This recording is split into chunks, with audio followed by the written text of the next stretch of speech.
Well, hi. Hey, you're still on site? Yes, sir. All right, we're going to do a podcast. Oh, cool.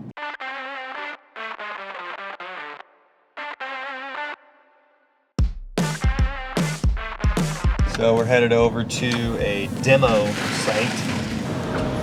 Next up is going to be an excavation site. And we are going to talk to Ken, one of my truckers / operators at the excavation portion of Forge Construction. Okay, another Forged in Idaho. I'm here with Ken Livingston. That's right. Thanks for joining me. Well, it's good to be here. Yeah? So here we are. What are we doing out here? I'm cleaning up the mess you made. Yeah, we demoed a house, and now we're hauling it out. And we're, it's nice to have the two machines here to kind of pick through It and then is.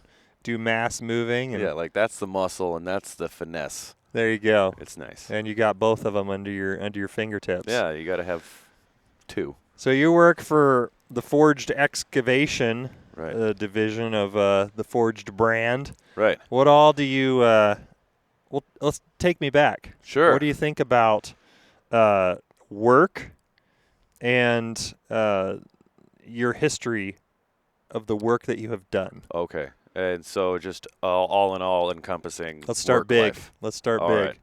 Well, I spent most of my working career in shops, and I got my first job at 16. I mean, first on the books job at 16 at Skagit Harley Davidson in this motorcycle shop, and it was just cleaning bikes and stuff and organizing stuff, and then it moved into doing little things here and there in the shop, helping the guys rewire stuff because there was all sorts of things going on. But then in 2008, the recession hit, and I got laid off, and then I ended up getting acquainted with the guy who's now my best friend, Justin, and we opened up a shop together in 2009 and kind of did that until 2010, and then I found my wife.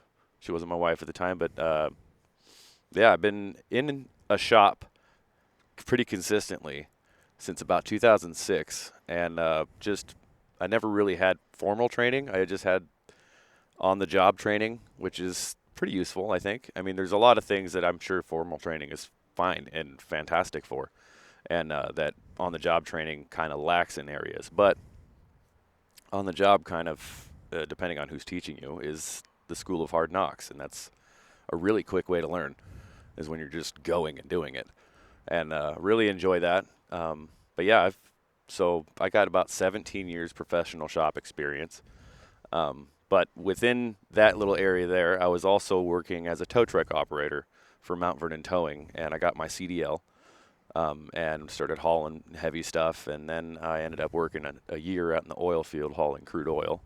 And they say a year in the oil field is like a lifetime of any other trucking because it's crazy. It's absolutely nuts. Like it's minus 55 in the winter, and everybody's still fine with working. That's weird.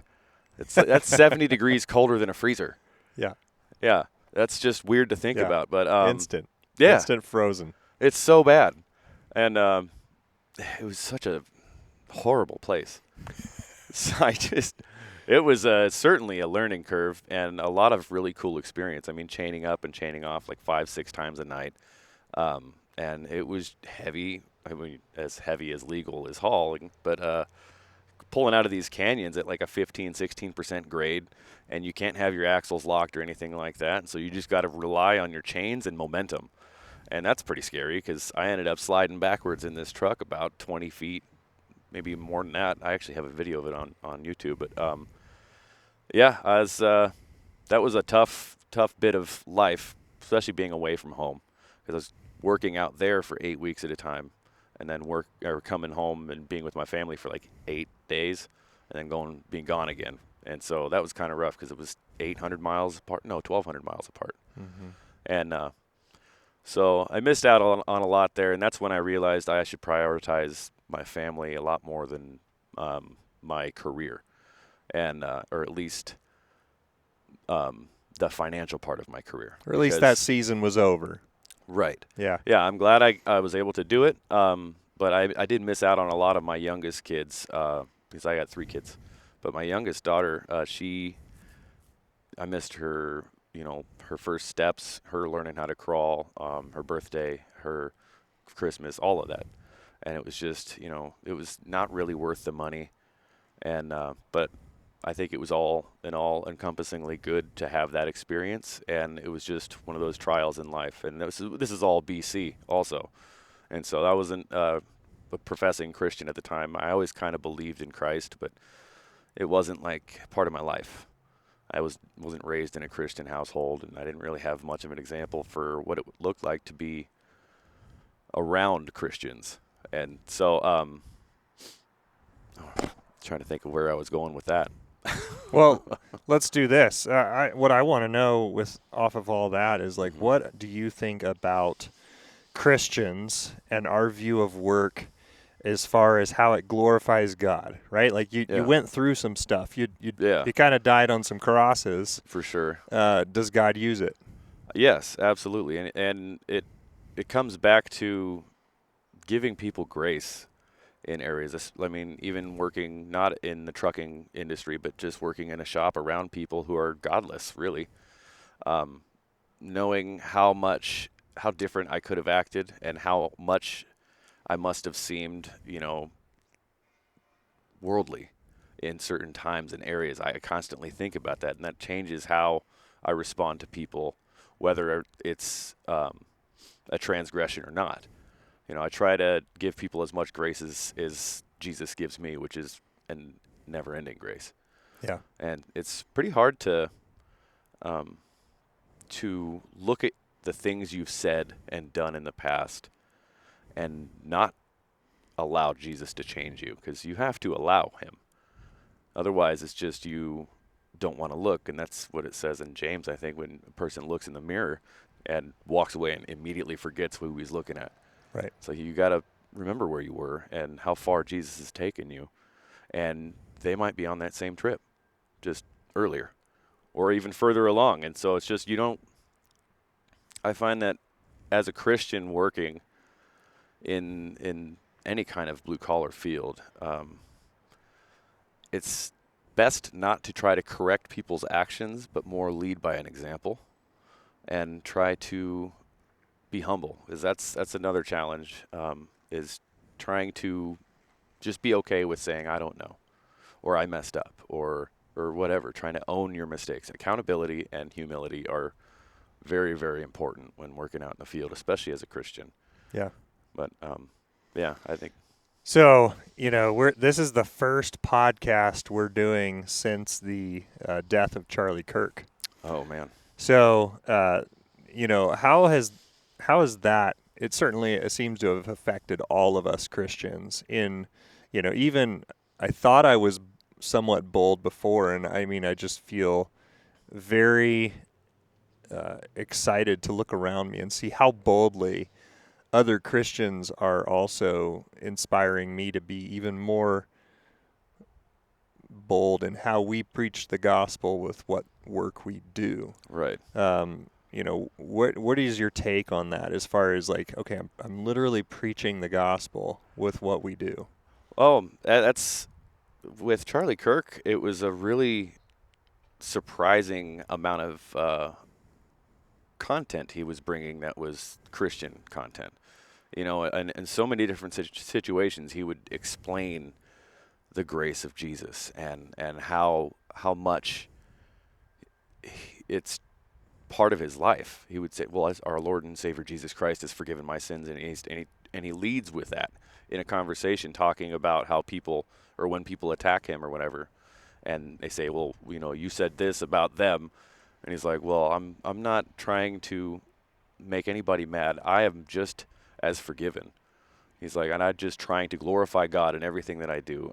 But since he was killed, I've also been kind of changed in that same aspect, and I've really wanted to go and do some kind of outreach program at campuses too. And so I actually contacted U of I and Wazoo campus to see what it would take to set up like a booth and hand out Bibles and just answer people's questions. It's like, if you have a misconception about who Christ is, or if you think there's 100 different religions and you just have to pick one.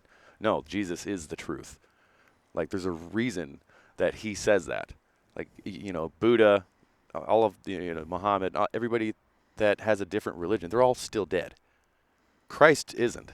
His grave is empty, and it's because he is the truth, and he is the only way to heaven. That's it.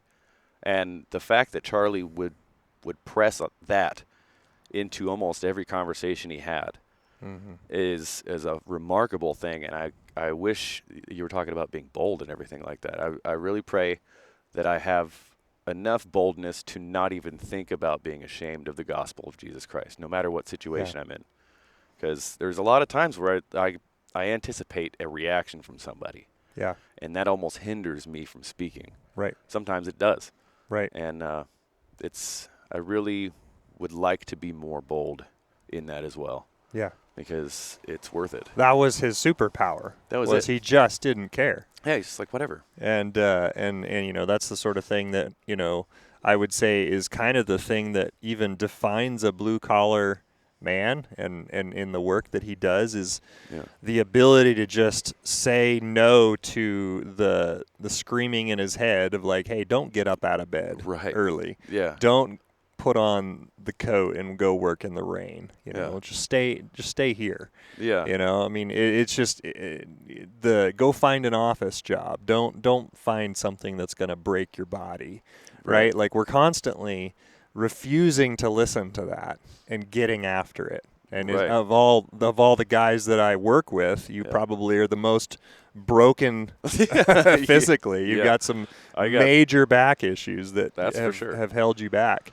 Yeah. And so, like, just that willingness to die to self is so strong in us, as blue-collar men, and somehow we have this temptation to not be the same kind of boldness in the words we speak. Yeah. But if there's one thing that we know about God and his world, words are life. And your ability to speak creates order and life. Right. You can either speak life into people or speak death into them.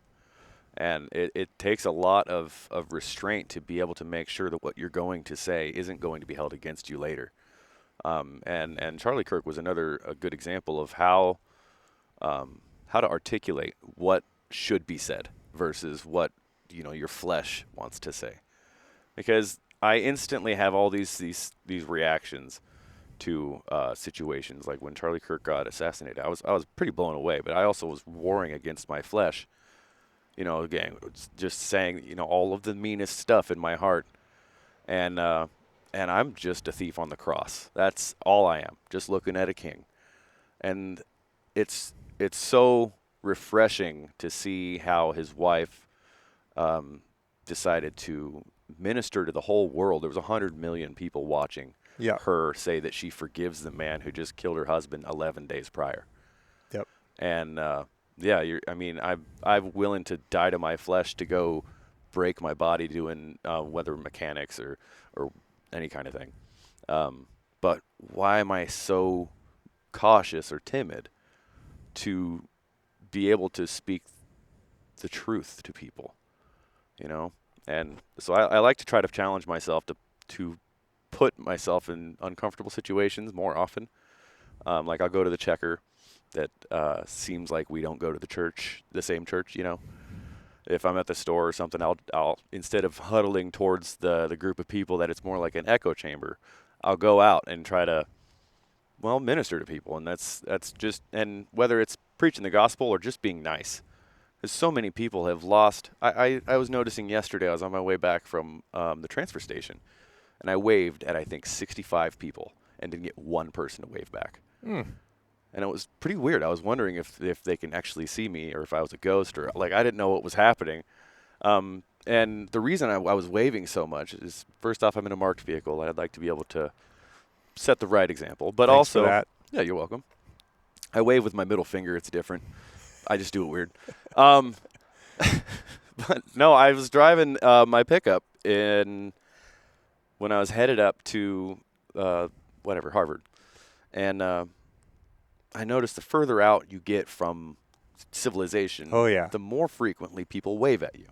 Yes. And I was like, well, let me try to do this more, because I remember, I can't tell you how many times, nobody waves anymore, blah blah blah. It's like, well, starts with me, I guess. And so now I wave at pretty much everybody I pass, because it's got to start individually. And it probably, it's the smallest thing, honestly. It's not much effort to go like this.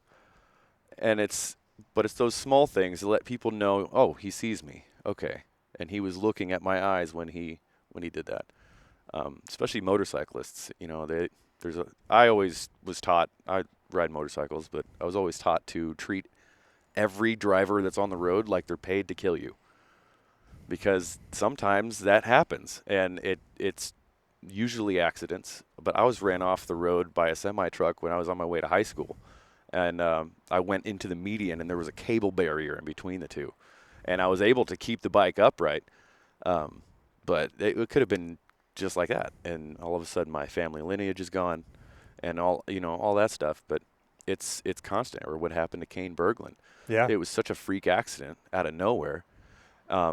But I've also been raised very paranoid about most situations. I've seen a lot of really, really gnarly things, and it gives me this hyper attention to what could be a problem. And so I try to keep that at bay, because we're not supposed to be worrywarts. We're not supposed to be afraid and timid to do anything. And it's funny, 'cause, like, the most timid I am is when I'm trying to talk to somebody about Jesus. And Yeah. I don't know why. I think it's just a spiritual war. It's a spiritual war in her head, Yeah. for sure. Let's talk about the youth, right? So, like, Yeah. in the blue-collar world, we're not exactly known for being friendly, right? And so the thing that holds a lot of people back from joining the trades is eagerness to find somewhere a little bit more comfortable. And the trades have, the old salty guy, or just Yeah. there's obviously some pretty godless places to start out. Yeah. What kind of advice do you have for the young people that want to consider a trade, and how to get started? I would say to be successful is to first off know Jesus, because he's the key to success in any way. If you apply any of the biblical principles of a Christ-following faith to your life, it'll enhance the way that you perform. Because you're no longer working for some boss that just sits on his butt all day and blah, blah, blah, blah, blah. No, you're working for Christ. And so for the youth, if you know Christ, then that's step one. You can set that aside. But also kind of step one, part B, or part A, is to remain faithful, as there's so much influence against faith.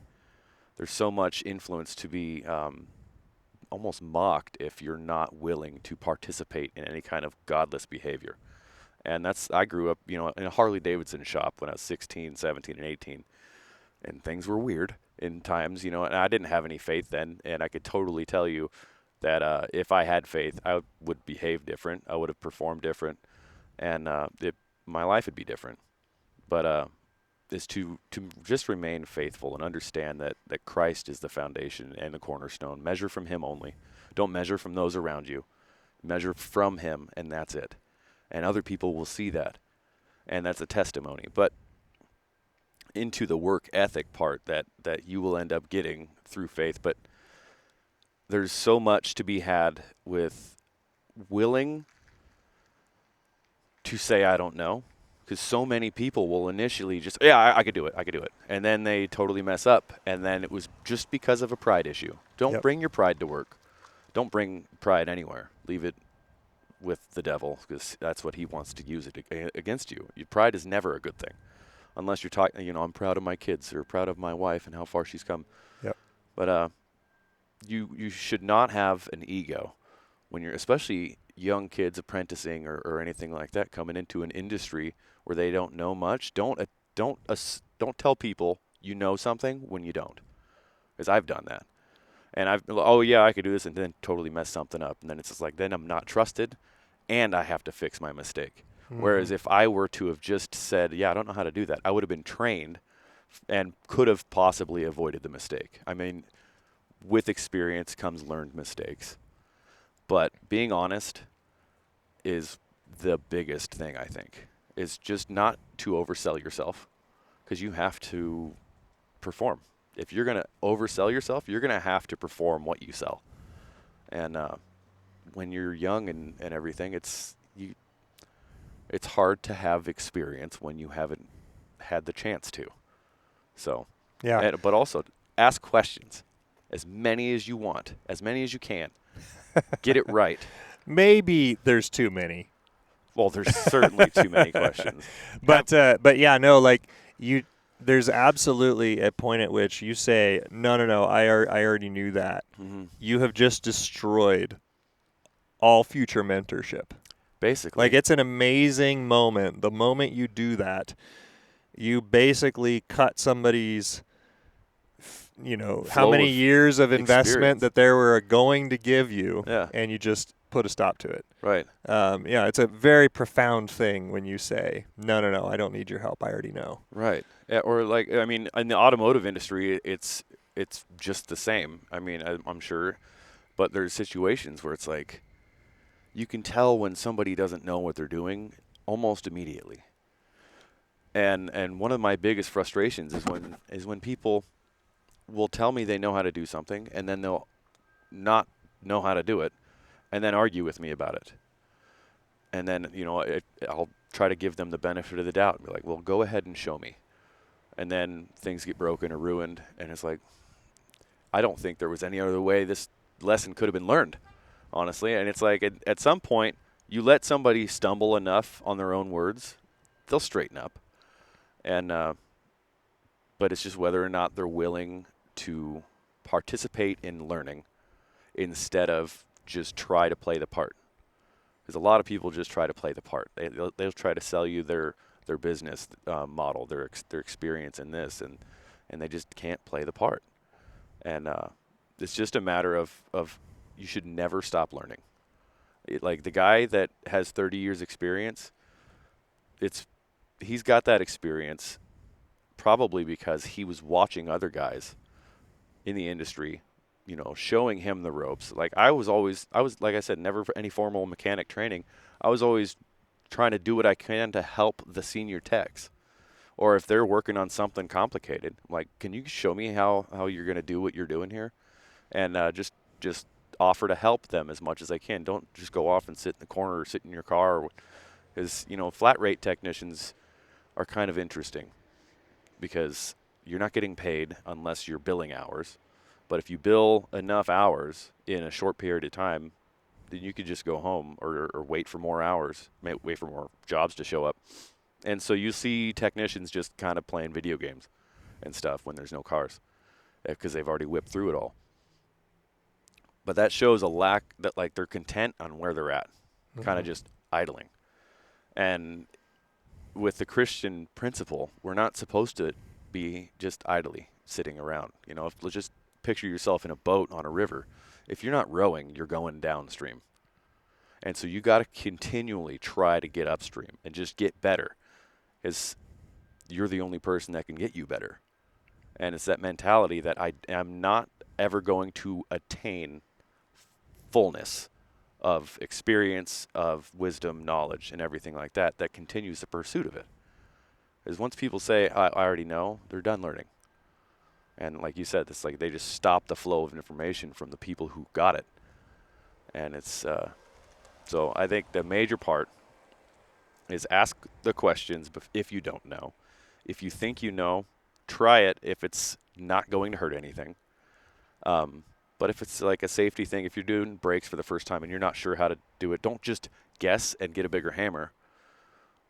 Look at it first, figure out, okay, this is above my head, and go find somebody who's above you to help walk you through it. Hopefully that person's not an old salty coot, but, who knows? Even if he is. Yeah, even if he is. Just take it. Be bold. Yeah. So like as far as doing your work for the maximum effort, that kind of goes back to we glorify God with our effort. And, I think that I'm really passionate about talking about that because, let's go back to Charlie Kirk. He was telling a bunch of kids, college might be a scam for you. Yeah. Right? You should probably go do this trade or that trade. Right. And we're going to get a bunch of those people that listen to that, and they're going to come join us, and they're going to come go to work. Right. Or even kids that finish their degree. And it This comes is all they get. This is all that's out there is to get sweaty and dirty with us. So, I think that messaging is super important because they would not have learned how to maximize efficiency at college. They wouldn't have learned how to absolutely eke out the maximum potential of every hour of the day. Right. You know, all of those things that are so foundational to being competitive in our workforce, those are the things that are really on us to fill in for the vacuum that Charlie was creating. Yeah. Yeah, essentially he was setting a precedent for people understanding, oh, you can not go to college and still buy a house. You can not go to college and still feed a family of 4, family of 5, family of 6. And it was a really, really refreshing thing. I saw a video of him talking to some guy who he's like, hey, I talked to you a few years ago, and just let you know I went to electrical apprenticeship, and I've been an electrician now for 2 years, and I just made $100,000 or something like that, along those lines. And he was just like, that's awesome. That's fantastic. And I'm part of that club that didn't go to college. Like, I got a good enough diploma. You know, I didn't even graduate. And it was school of hard knocks by my own decisions when by the time I was 16, I moved out. And that was a dumb thing to do. I had it made. You know, I was living at home and everything. Sorry, Dad. But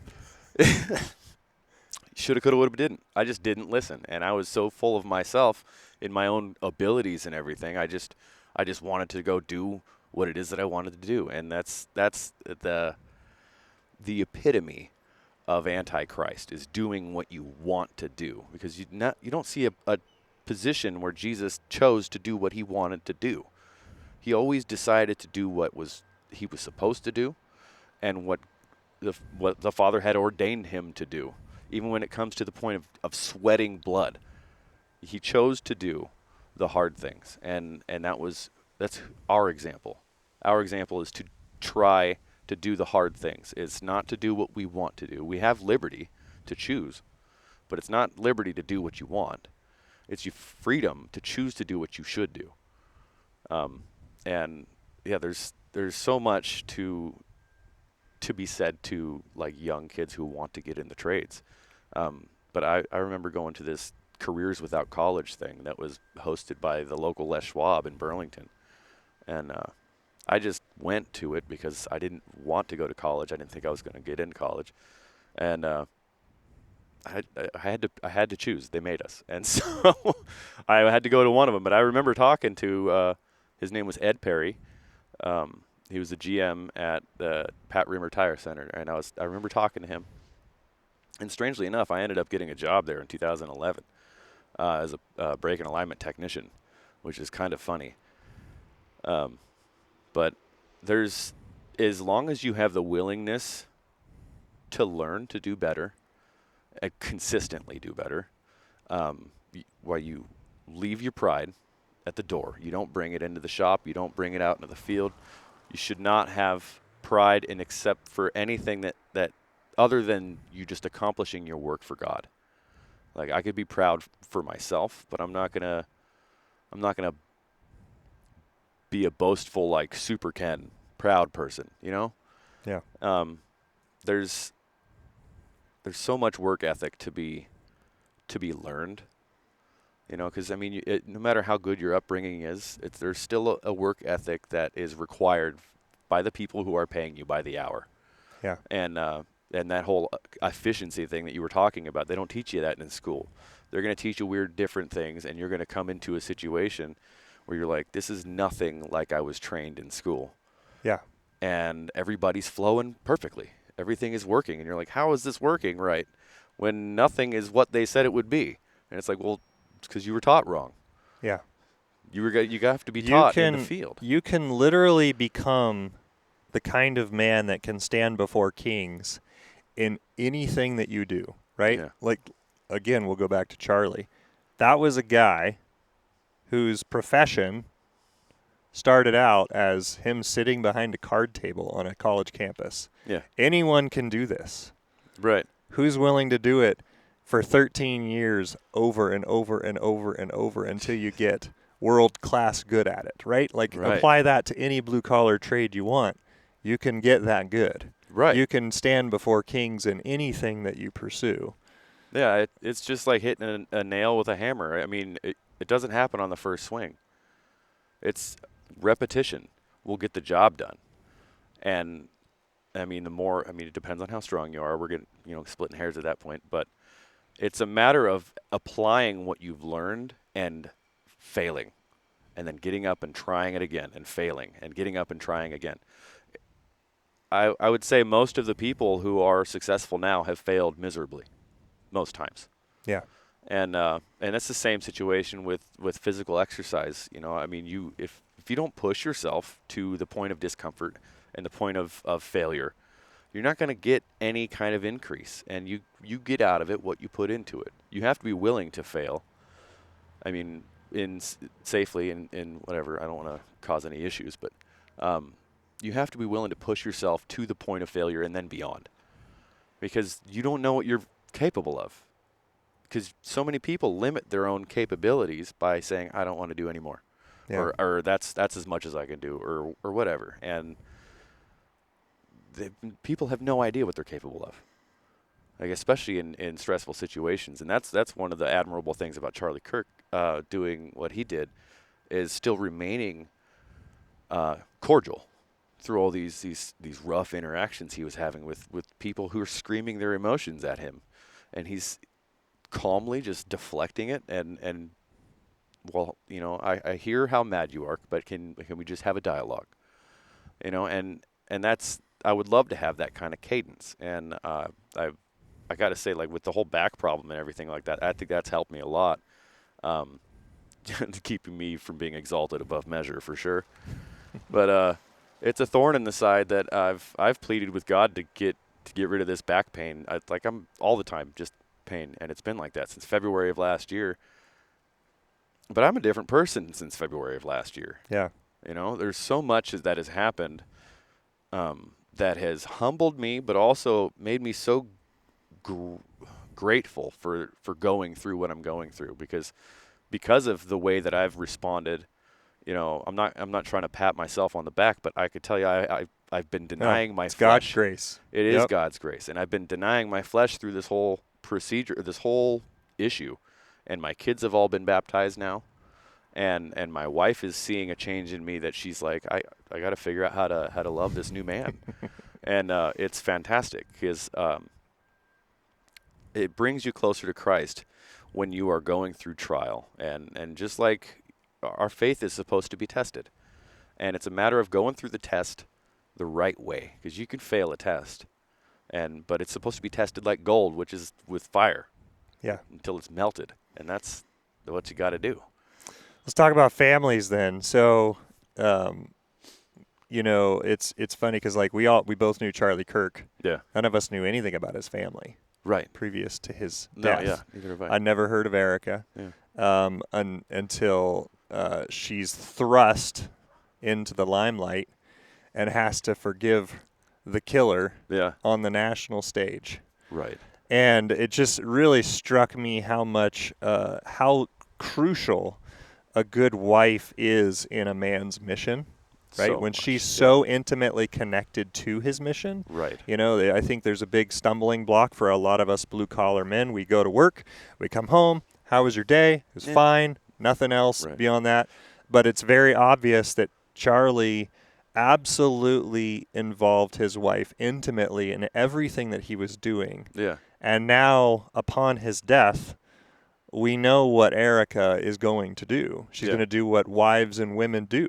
Yeah. They magnify. Yes. And that moment in which she forgave the killer and spread the gospel far beyond anything that Charlie ever could have done. Yeah. She held to account men and husbands the way Charlie always did. And she broke feminism that day, right? She called women in a woman's voice, speaking to women, showing women the way. Right. Charlie never could have gotten through like that. Yeah, it would not have been received. It's so powerful how much a husband and a wife together on mission just bring God's truths crashing Yeah. down. And so I felt very, it's really important, I think, for us as men Mm-hmm. on our own mission to include our wives Yeah. in that mission. What sort of input do you have on that as far as your wife and how you do your work and how you connect her and plan to connect her So to what you do? before I was working driving a dump truck and operating excavators. I was a mechanic, and I worked for shops here, shop there, and then I moved over to Western Washington, or from Western Washington to Idaho. Got a job at a shop in Moscow, and then part of the way through that, I had trial after trial after trial after trial after trial, and it, I think it was a lot of it was just because of my independence, and so I really I wanted to make sure that I'm not squandering away the time that I have with my family, especially the time that I have with my kids, but also the time that I have with my wife while we have our kids. Because there was so much of it where I just worked it away. I worked away their childhood. And my youngest is 11 now, and that's weird. But and I didn't want to be an absentee father. My dad, in his defense, he was doing everything he could to try to support us. But my parents split up when I was 3. And my mom got to see us every other weekend. And it was just my dad and my sister and I until she moved out at 16. It's like a pattern. And so I was there from 11 on as an only kid, but he was never home. And I remember how much trouble I'd get into and how much mischief I'd get into. Like, I was well over 100 miles an hour before I turned 10. Well over. And he probably doesn't know that until now. But there's so much to be involved in your children's lives with your wife and you together. And I didn't really do any of that. I didn't include them into my day that much, except for the stressful parts, because they could see it on my face, and I'd come into the door just wrecked physically and just filthy. And, oh, yeah, today it was just like yesterday, but different car or whatever. And then so I decided to work from home because God gave me a big, house with 3-bay shop, and I had a lift in there already. And I decided to start a business. Nothing to get my name on a billboard, nothing to get a rack of customers and employees and everything like that. I just wanted to be with my family while I was able to, because you only get so much time with your kids. And then I hear that after 18 years, after they're gone, you get a combined amount of about 1 year with them till the rest of your life, which is really sad to think about. And so being able to start a business at home, my wife was able to see a lot more of and my kids too. My wife specifically was able to see the process between the time that I left and the time that I came back. See the struggles that I'd have, because I was able to go inside and have lunch. I was able to go inside and wash my hands, or, hey, can you help me steer this car while we push it in or whatever? Or, hell, can you help me with this tax paperwork? She's way better with numbers than I am. And I think they all are. I think that's a reason. I think there's a reason. It's like, big man breaks stick, woman write it down. But she's such a valuable person just to be around, because she makes me feel better. Like, I don't know how to explain it, but she's just the other part of my flesh. Well, a woman is wisdom in the Bible, right? And being able to talk about your problems and not in such a fashion as, we come home and we unload our problems on our wives, but in some way we include them in the problem that we're trying to solve in our head. Right. I've never not had a fruitful conversation with my wife about that sort of a thing. Right. It is an untapped nuclear reactor of productivity. Productivity is the major thing, because I used to think, oh, you're so nagging, just get off my case. And this is all before, and before all this coming to Christ and everything, because I didn't come to Christ until about 2017, and really start digging in until about 2020. But she's so structured in a way that I'm not. You know, like once I get going, I'm unstoppable. But getting me going takes a bit. It's like if I'm at home, I noticed that it's a lot harder for me to get going because I'm sitting here hanging out with my kids and they're like, "Hey, can you help me out with this?" I'm like, "Oh, can we do this?" And it's like, "Yeah, let's just work on that later." And then it ended up being, problematic because I'm like, I got these customers have been wanting their car or whatever. But she's so willing to just do what's needed first, and then, it's partly the way she was raised, and but I was also taught the same thing as a kid. I just didn't like it, and so it's just I don't know. We're totally different, which is awesome because in every way It is. we're totally different. But she has all the parts that I lack, and I have all the parts that she lacks, and it's like we are one flesh. Yes. That is a complete whole unit of proper behavior and wellness. I don't know. Whenever I'm in a bad mood, I just hang out with my wife. Like she's my best friend, Yes. and it's fantastic. And I always, love it when like right now if she watches, she's probably gonna have tears in her eyes right now, and I love that. All right. Well, bring it to a close. Yeah. With a bang, then. Yeah, I suppose. So, but yeah, to be working with her is something that we're trying to get a little more used to because it being on an even playing field as far as working on a project together is something we haven't really done because it's always been I was, the expert in the automotive industry, and it was more like just hand me that tool or hold the light or whatever. But there's house projects that we do where she'll almost take point. And that's weird for me because I was never really taught to do house stuff. And so for a while, I'm kicking and bucking on that. But she's a lot of valuable information. First off, her father is a fantastic craftsman. And, like, all of the woodworking in his house is perfect. Like, I always look at this one corner of their mantle because I can't find the seam. And someday, when that wood kind of settles and does its thing, I might be able to find the seam. But it's so perfect. You can't feel, even with a fingernail, you can't drag and find the seam. It's perfect. And I was never taught any of that. I was always like, tighten the bolt, And so she was around that growing up. And so having her be able to take point and also have an ability to teach me is helped her also respect me in a way from not just being this you don't know what you're talking about kind of person. And so I think it's a very important thing not to exalt yourself above measure. Men have the lead in the household, but that is a lot more about responsibility and especially consequences, like with Adam and Eve. Adam is known as the one who fell, even though his wife was deceived. I mean, He blamed it on her at first, which is kind of annoying. Yeah. Low blow, bro. A little bit, dude. It's like, really? He's probably getting an earful. We all do it, though. Yeah. We all do it, like, though. Well, you told me to. Yep. It's like, okay, well, this is where I need to be the man and say, well, I messed up. I did not accurately portray God's message to her, to the seriousness or the severity that it should have been. And, being willing to die to yourself and serve one another. The servitude is a back and forth thing.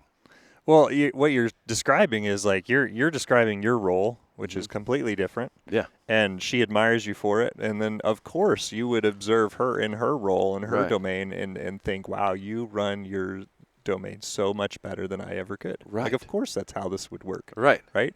It's just we have an entire world around us that has somehow convinced us that this is a terrible thing.